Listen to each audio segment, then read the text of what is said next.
आज हम लोग पढ़ने वाले हैं CFSE से रिलेटेड कुछ क्वेश्चंस, ठीक है। तो ये वाला जो क्वेश्चन है वो जेईई मेन 2021 में पूछा गया था, ठीक है। फर्स्ट क्वेश्चन हम लोग देखते हैं क्या बोल रहा है। The CFSE and magnetic moment of an octahedral aqua complex. तो कभी भी क्वेश्चन बनाते टाइम एक चीज़ जो हम ध्यान में रखेंगे वो क्या होगा कि क्वेश्चन में जो भी चीज़ गिवन है उसको हम लोग पहले से ही लिखते चलेंगे। ये रूल सिर्फ मैथ्स या फिजिक्स में काम नहीं करता है, यहाँ केमिस्ट्री में भी यही रूल काम करता है। तो हमको क्वेश्चन को क्या करना है, एक एक लाइन पढ़ना है। क्या दिया हुआ है, the CFSE and magnetic moment of an octahedral aqua complex. मतलब हमको क्वेश्चन में बता दिया है कि कॉम्प्लेक्स ऑक्टाहेड्रल है और एक्वा है, यानी यहाँ की H2O का होल 6, ऐसा तो हम लोग लिख सकते हैं ना, क्योंकि कॉम्प्लेक्स कंपाउंड है। एक इन्फॉर्मेशन दिया, दूसरा इन्फॉर्मेशन क्या बोल दिया है कि एक्वा है और ऑक्टाहेड्रल है, तो H2O का होल 6, इतना तो हम लोग लिख सकते हैं। अब देखते हैं आगे क्वेश्चन में क्या पूछा है। बोला है कि CFSE जो है उसका वैल्यू है -0.8 del naught and magnetic moment जो है उसका वैल्यू है 3.87 BM, ठीक है, bore magneton. Identify M+Z। M+Z कहने का मतलब है कि जो मेटल है वो चार्जेबल है और कौन सा मेटल है आपको यही आइडेंटिफाई करना है, ठीक है। तो इस क्वेश्चन को बनाने का क्या तरीका, हमको क्या क्या गिवन है। पहला कि ऑक्टाहेड्रल कॉम्प्लेक्स है, दूसरा कि CFSE का वैल्यू कितना है -0.8 डेल नॉट, ऑक्टाहेड्रल कॉम्प्लेक्स है तो डेल नॉट ही रखेंगे, ठीक है।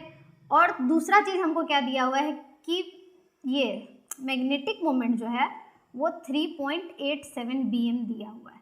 मतलब इतना इन्फॉर्मेशन है मेरे पास। अब हमको क्या करना पड़ेगा इस क्वेश्चन को बनाने के लिए, जैसे दिमाग लगाते हैं, हमको आइडेंटिफाई क्या करना है कि कौन सा मेटल है बीच में, और मेरे पास ऑप्शंस कितने हैं, 4 हैं। तो अब इस क्वेश्चन को बनाने का एक ही रास्ता है कि हम एक एक करके रख के देखें कि H2O का होल 6 जब हम लगा रहे हैं तो कौन सा मेटल है जिसमें कि CFSE का वैल्यू कितना आ रहा है, -0.8 डेल नॉट आ रहा है, और 3 अनपेयर्ड इलेक्ट्रॉन होगा तभी इसका वैल्यू कितना आया होगा, 3.87 BM। ये ट्रिक हम प्रीवियस वीडियो में बता चुके हैं कि जितना मैग्नेटिक मोमेंट जो होता है, जितना अनपेयर्ड इलेक्ट्रॉन, उतना ही मैग्नेटिक मोमेंट का क्या आता है, वैल्यू भी आता है, ठीक है। अब हम लोग यहाँ पे देखते हैं क्या है, Cr+3, ठीक है। तो क्रोमियम का पहले हमको क्या करना पड़ेगा, कॉन्फ़िगरेशन करना पड़ेगा। क्रोमियम का एटॉमिक नंबर कितना होता है, ठीक है, सचिन तेंदुलकर वेरी क्रिएटिव, यानी 4 पे आता है वो, ठीक है। इसी तरह से हम लोग जो छोटे छोटे चीज़ें हैं वो देखेंगे तो 24 पे आता है, 24 है ये। और इसका जो होता है ये कैसा बनाएगा, तो +3 दिया हुआ है, +3 दिया हुआ है, यानी 3 इलेक्ट्रॉन्स को हम लोग निकाल चुके हैं, तो ये कितना बन जाएगा, 21 हो जाएगा। अब इसका अगर हम लोग कॉन्फ़िगरेशन करेंगे तो क्या हो जाएगा, आर्गन 18 और 18 में कितना जोड़ेंगे तो 21 आएगा, तो 3D3, यानी ये हमको पता चल गया कि D में कितने इलेक्ट्रॉन है, 3 इलेक्ट्रॉन है।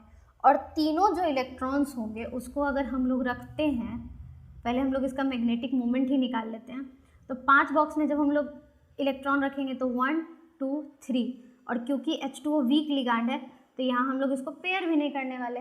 मतलब कि अगर हम फॉर्मूला बैठाते हैं मैग्नेटिक मोमेंट का, √n × n+2, तो 3 × 3+2, 3 × 6 यानी √18, वैल्यू 3.87, यानी कि यही है जिसका मैग्नेटिक मोमेंट क्या आ रहा है, 3.87 आ रहा है। एक तो हम देख लिए, अब जरूरी नहीं है कि यही आंसर हो सकता है इन तीनों में से भी कोई हो, ठीक है। तो पहला हमको क्या देखना था, मैग्नेटिक मोमेंट के हिसाब से ये आंसर सही है, ठीक है। अब हम लोग क्या देखते हैं, CFSE के हिसाब से देखते हैं। तो CFSE ऑक्टाहेड्रल कॉम्प्लेक्स का निकालना है, तो ऑक्टाहेड्रल कॉम्प्लेक्स का निकालना है तो हम जानते हैं CFSE निकालते टाइम हमको क्या ध्यान रखना है, ध्यान ये रखना है Eg कहाँ जाएगा, ऊपर, और वो कैसा रहेगा, पॉजिटिव, क्योंकि लिगांड्स किसको अप्रोच करते हैं। अगर आपको ये सारी चीज़ें नहीं समझ में आ रही, मैग्नेटिक मूवमेंट हो चाहे CFSE हो, तो आप मेरे इसी चैनल पे जाके प्रीवियस वीडियो देख सकते हैं जिसमें CFSE अच्छे से समझाया गया है, मैग्नेटिक मूवमेंट भी अच्छे से समझाया गया है, ठीक है। तो Eg जो है वो पॉजिटिव होगा और इसका वैल्यू कितना हो जाएगा, +0.6 और डेल नॉट। और इसमें कितने ऑर्बिटल्स होते हैं, तो 2, dx² y² और dz²। अगर हम बात करें T2G का तो इसका वैल्यू होता है -0.4 डेल नॉट, और इसमें कितने ऑर्बिटल्स होते हैं, तो 1 2 3 ऑर्बिटल्स होते हैं। अब जब हम जानते हैं कि D3 में कितने इलेक्ट्रॉन हैं, 3, तो इन तीनों को हम यहीं भरेंगे 1 2 और 3, ठीक है। अब जब हम इसका कैलकुलेशन करेंगे किसका, D में इधर 0.4, यहाँ पे क्या हो जाएगा 0 इंटू, इसमें तो कोई इलेक्ट्रॉन आया नहीं, 0.6 डेल नॉट, और सेकेंड में मेरा क्या आ गया 0.4 इंटू -0.4 इंटू 3, तो कितना आ जाएगा 1.2 डेल नॉट, ठीक है। तो एक वैल्यू आया मेरा 1.2 डेल नॉट माइनस में, और एक वैल्यू आया प्लस 0.6 डेल नॉट। इन दोनों का अगर हम लोग निकालेंगे तो कितना आएगा -0.8 डेल नॉट आएगा। किसका वैल्यू, CFSC का वैल्यू। कुछ नहीं किए हैं, बस ऑक्टाहेड्रल का जो फॉर्मूला है उस पर हम लोग बैठा दिए। तो यहाँ दोनों चीज़ से हमको कन्फर्मेशन मिल गया। CFSC का वैल्यू निकाले तो कितना आया 0.8 आया, फिर हम लोग मैग्नेटिक मोमेंट का वैल्यू भी निकाले तो कितना आया 3.87 आया। मतलब यहाँ से हमको ये बात समझ में आ गया, इतना सारा कैलकुलेशन करने से CFSC पहले हम लोग इसका निकालें, फिर क्या निकालें, मैग्नेटिक मोमेंट निकालें, तो हमको ये पता चल गया कि आंसर जो है वो फर्स्ट वाला ही कंफर्म है, ठीक है। इस टाइप के क्वेश्चन में क्या देखते हैं, पहले गिवन देखते हैं क्या दिया हुआ है, उसके बाद हम अप्लाई करेंगे जो हम पढ़ चुके हैं उसमें से क्या यहाँ पे एप्लीकेबल है। तो दो ही चीज़ यहाँ पे एप्लीकेबल था, एक तो CFSC पूछा तो वो भी टेट्राहेड्रल कॉम्प्लेक्स का, नहीं ऑक्टाहेड्रल कॉम्प्लेक्स का, वहाँ से चेक करते, वो अच्छा लगता कि हमको फर्स्ट ही में आंसर मिल गया। अगर नहीं मिलता तो हम एक एक करके तीनों को क्या करते, चेक करते, ठीक है, आराम से पेशेंस के साथ। अब इधर देखते हैं हम लोग सेकेंड क्वेश्चन। सेकेंड क्वेश्चन क्या बोला है, फिर से वही काम करेंगे, गिवन यानी क्या क्या क्वेश्चन में बोला है पहले वो लिखना है, ठीक है। The CFSC for high spin D6, मतलब दो इन्फॉर्मेशन आपको दे दिया है, एक तो हाई स्पिन है, दूसरा D6 है। D में कितने ऑर्बिटल्स, 5, इलेक्ट्रॉन्स कितने बढ़ाते हैं 10। हाई स्पिन कहने का मतलब इलेक्ट्रॉन को क्या छोड़ देंगे, अनपेयर्ड छोड़ देंगे, हमेशा यही तो बोला जाता है हाई स्पिन है। हाई स्पिन कॉम्प्लेक्स का मतलब इलेक्ट्रॉन्स को जैसे अनपेयर्ड है वैसे ही छोड़ दीजिए।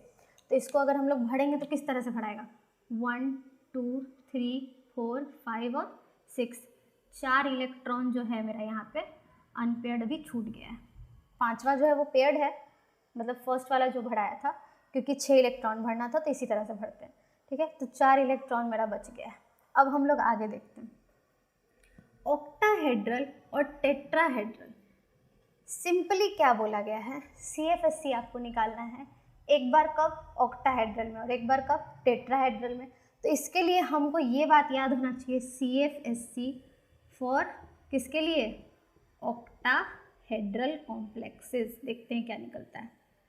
CFSC दो भाग में, ठीक है, एक तो यहाँ आ जाएगा 0.6 डेल नॉट, वो भी कैसे, तो पॉजिटिव में यहाँ कौन आएंगे, तो Eg आएंगे जिनके पास 2 ऑर्बिटल है। इधर कौन आएंगे, तो -0.4 डेल नॉट इसका वैल्यू होगा, और इसको कहते हैं T2G। इसमें कितना इलेक्ट्रॉन, तो 3 इलेक्ट्रॉन।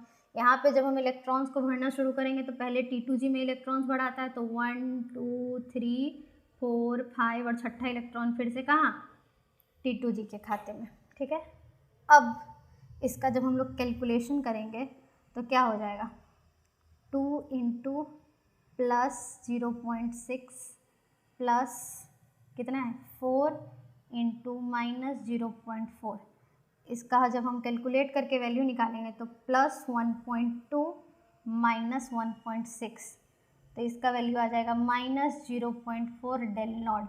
यहाँ पे कोई कलाकारी नहीं किया गया, बस फॉर्मूला पे बैठा दिया गया, यानी 2 इलेक्ट्रॉन्स है तो इंटू इससे किए, तो 2 इंटू प्लस 0.6, इतना तो मैथमेटिक्स आता है, प्लस 1.2 हो जाएगा, ठीक है।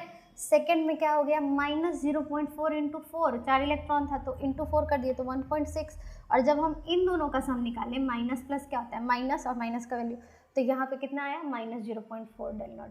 मतलब ऑक्टाहेड्रल कॉम्प्लेक्स के लिए वैल्यू क्या आएगा, -0.4 डेल नॉट। यहाँ 4 ऑप्शन दिए गए, फर्स्ट सेकेंड थर्ड और ये फोर्थ वाला, ठीक है। अब हमको इतना तो पता चल गया, पहला और दूसरा बिल्कुल नहीं होगा, हमेशा ऑप्शन को छांट के चलना चाहिए ताकि हम जो बना रहे हैं वो गलत है या सही है हमको पता चलते रहे, ठीक है। तो यहाँ पे तो फर्स्ट और सेकंड वाला ऑप्शन बिल्कुल नहीं होगा, हम इसको डिनाई कर देंगे। हम कहाँ जाएंगे, थर्ड और फोर्थ ऑप्शन में। थर्ड और फोर्थ में हमको कन्फ्यूज़न है अभी भाई, क्योंकि दोनों में क्या दिया हुआ है 0.4 del naught 0.4 del naught. Confusion कब क्लियर होगा, जब हम किसको निकालेंगे, टेट्राहेड्रल कॉम्प्लेक्स में निकालेंगे। अब कहाँ हम लोग निकाल लेते हैं, टेट्राहेड्रल कॉम्प्लेक्स में निकाल लेते हैं। तो यहाँ निकालते हैं किस में, टेट्राहेड्रल के लिए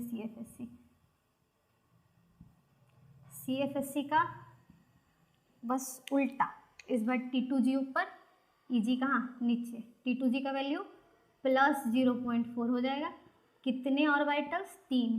EG इस बार माइनस में चला जाएगा और इसका वैल्यू हो जाएगा -0.6।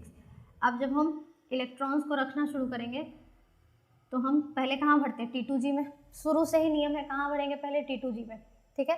तो T2G में जब हम इलेक्ट्रॉन भरेंगे तो कितना है 1 2 3 4 5 और छठा इलेक्ट्रॉन भी यहीं भरेंगे EG में, क्योंकि यहाँ नीचे थे तो इसी में भरेंगे, ठीक है। यहाँ यही चीज़ ट्विस्ट है इलेक्ट्रॉन्स भरने के टाइम, इसको ध्यान दे के पढ़ना है हमको, ठीक है। अब यहाँ पे हम लोग जब कैलकुलेशन करेंगे तो क्या होगा, 3 into plus 0.4 plus 3 into minus 0.6, तो वैल्यू कितना आ जाएगा प्लस 1.2 माइनस 1.8, यानी कि इसका वैल्यू आएगा -0.6 डेल नॉट। इस तरह से निकल गया, क्योंकि -1.8 में से 1.2 को हम लोग क्या किए, घटा दिए, तो वैल्यू क्या आ गया 0.6 डेल नॉट, यानी कि option number 4 is the correct, not del naught. यहाँ पे क्या लगाते हैं, डेल T, टेट्राहेड्रल कॉम्प्लेक्स है ना, तो ये ऑप्शन नंबर 4 हो जाएगा।